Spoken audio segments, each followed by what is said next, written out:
নমস্কার বন্ধুরা, welcome to my blog. আজকে আমরা এসে পৌঁছেছি নৈহাটির বড়মার মন্দিরে। আপনারা সবাই জানেন নৈহাটির বড়মা খুবই পরিচিত। কালী পুজোর সময় এখানে খুবই ভিড় হয়। তো 100 বছর উপলক্ষে এখানে বড়মার পার্মানেন্ট একটি মন্দির তৈরি হয়েছে এবং মূর্তি স্থাপন হয়েছে। খুবই সুন্দর মূর্তিটির হাইট মোটামুটি 4 ফিট মতো। তো মন্দিরে আজকে খুবই ভিড় আছে, কারণ আজকে খুব শুভ তিথি, গুরু পূর্ণিমার তিথি, ওই জন্যে খুবই ভিড় আছে।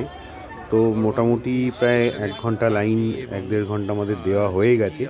এখন মোটামুটি মন্দিরের কাছে এসে পৌঁছেছি। এইবার আমরা মন্দিরে ঢোকার প্রস্তুতি নিচ্ছি। মন্দিরটি হচ্ছে একেবারে রাস্তার ওপরে। এখান থেকে স্টেশনের দূরত্ব 5 মিনিট এবং আপনি লঞ্চ যেটি আমার পেছনে আপনি দেখতেই পাবেন। যাই হোক, মন্দিরে আমরা প্রবেশ করেছি। মন্দিরের অনেকটা বড় জায়গা নিয়ে মন্দিরটা, কিন্তু মানে এখানে লাইন করে এলেও ঢোকানোর সময় সব একসাথে করে দেওয়া হয়। এটা একটা খুব বাজে সিস্টেম, যার জন্য পুজো দেওয়ার সময় একটা ধাক্কাধাক্কির ব্যাপার হয়।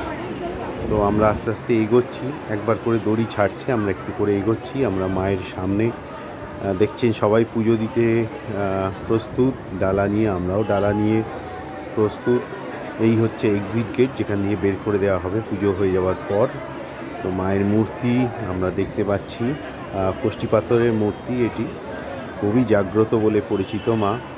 তো আমরাও মায়ের কাছে পুজো দিচ্ছি, আপনারাও সবাই দেবেন। এটা আপনার একদম জেটি থেকে 2 মিনিট এবং স্টেশন থেকে 5 মিনিটের দূরত্বে নৈহাটি বড়মা। তো আমরা পুজো দেওয়া হয়ে গেল, আমরা বেরিয়ে আসছি। ধর্ম হোক যার যার, বড়মা সবার, ওপরে লেখা আছে। মন্দিরের এটি হচ্ছে এক্সিট গেট, আপনারা দেখতে পাচ্ছেন, বেরিয়ে আসার রাস্তা। তো আমরা এখন মন্দির থেকে বেরিয়ে এসেছি। বেরিয়ে এসে পুজো দেওয়া হয়ে গেছে। এটা এক্সিট গেটের সামনে দাঁড়িয়ে আছি। এবারের মতো বড়মা দর্শন আমরা শেষ করলাম। বাড়ির পথ ধরবো এবার। আমরা বড়মার মন্দির ছেড়ে চলে যাচ্ছি। দর্শন হলো, কিন্তু ভিড়টা অত্যধিক থাকায় এবং প্রচণ্ড মিসম্যানেজমেন্ট থাকায় খুবই অসুবিধে হলো।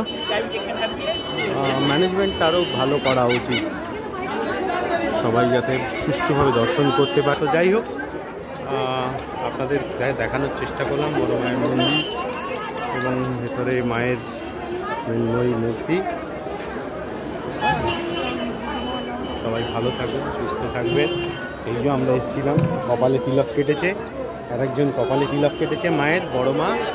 তো আপনারা সব ভালো থাকবেন, সুস্থ থাকবেন এবং বড় মায়ের কৃপায় সবাই ভালো থাকবেন আশা করি। আমার ব্লগ দেখতে থাকবেন, সাবস্ক্রাইব করবেন, লাইক, সাবস্ক্রাইব এবং শেয়ার করবেন প্রচুর। বাই করে দাও, বাই বাই বাই বাই।